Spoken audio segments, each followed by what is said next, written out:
Dulu sebelum bangsa Adam, Bani Adam dicipta, sudah ada satu klan yang disebut klan api, Banul Jan.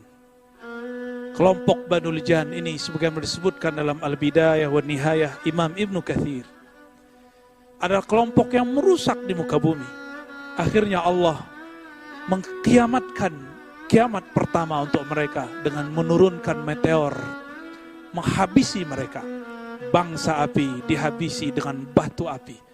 Jadi cerita ini bukanlah dongengan Darwin, cuma sayangnya Darwin agak cocok logi. Tapi di saat itu terjadi, Allah berkalam kepada Sayyidina Jibril. Ya Jibril, itu ada putranya Raja Jan. Ambillah dia, didiklah dia, ajak dia mi'raj ke langit-langitku. Sampai Allah kemudian izinkan dia mempelajari semua zikir-zikir malaikat-malaikat di langit, alam malakut, alam jabarut, bahkan sampai kepada alam surga. Maka tiada dari makhluk apapun di muka bumi dan di langit bahkan di surga yang zikirnya lebih banyak daripada anak yang bernama Ahyas, yang kemudian diberikan nama malaikat Azazil. Dia bukanlah malaikat, tapi sepangkat, sederjat dengan malaikat Azazil. Azazil ini pun bersuluk, berkhalwat, latihan kerohanian 18.000 tahun sebagaimana disebutkan oleh Imam At-Tabari. Tapi ujian mulai diberikan. Sebanyak apa pemberian, sebanyak itu jua ujian. Sekarang ahli zikir diuji. Sekarang yang suka bertakbir diuji.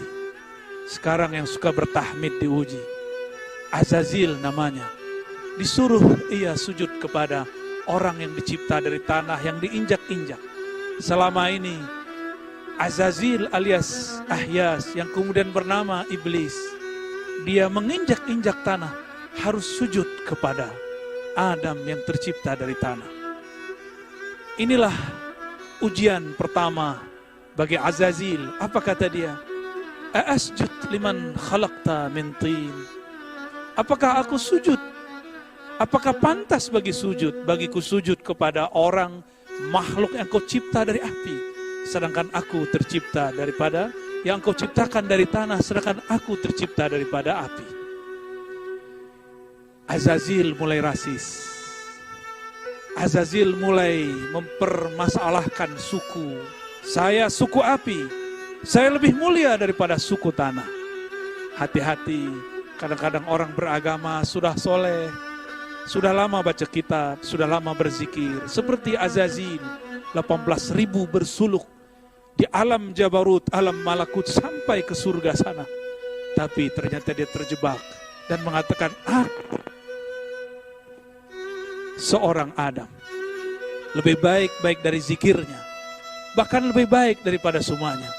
Ternyata ketika kita urai, dan ini jarang diurai oleh ahli tafsir, ketika Allah menawarkan, mengabarkan, inni ja'ilun fil ardi khalifah, aku akan menciptakan, menjadikan seorang khalifah di muka bumi.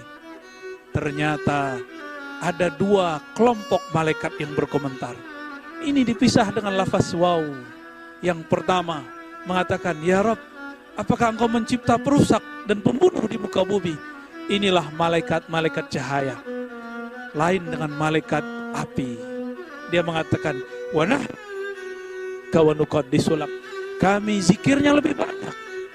Yang berbicara ini adalah Azazil, yang saat itu dengan malaikat-malaikat. Bapak Wakil Presiden, hadirin yang kami hormati, barangkali inilah ujian umat Islam di negeri ini. Tidak ada negeri dimanapun umat Islamnya lebih banyak dari negeri ini. Maka negeri ini pun paling soleh, paling banyak baca yasinnya, paling banyak baca tahlilnya.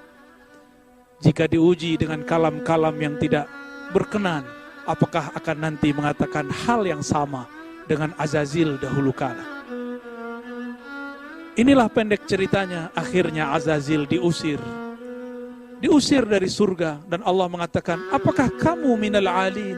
Apakah kamu bangsa yang sangat tinggi?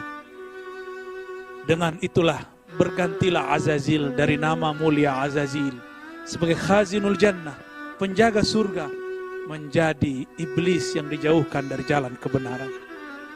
Lain ceritanya dengan Nabi Muhammad sallallahu alaihi wasallam. Beliau sebelum diangkat ke langit, dimasukkan ke surganya, Allah membersihkan jantungnya, dadanya 2 kali. Tidak ada ini dalam sejarah Azazil. Allah bersihkan kolbu Nabi ketika dia berumur 7 tahun.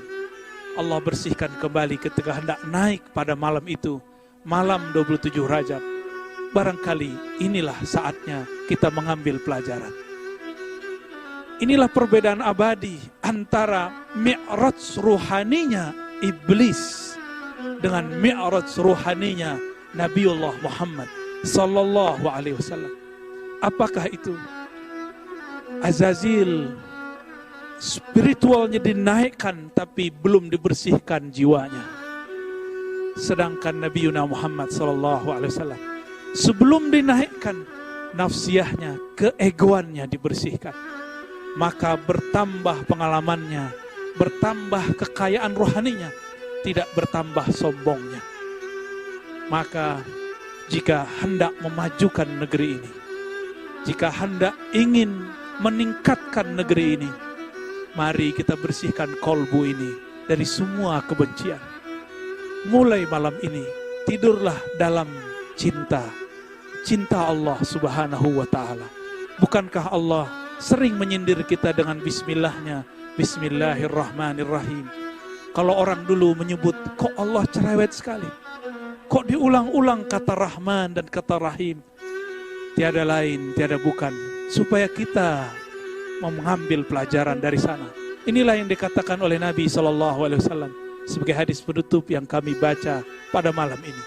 Diriwayatkan oleh Imam Al-Hakim At-Tirmidzi. Apa kata Nabi SAW?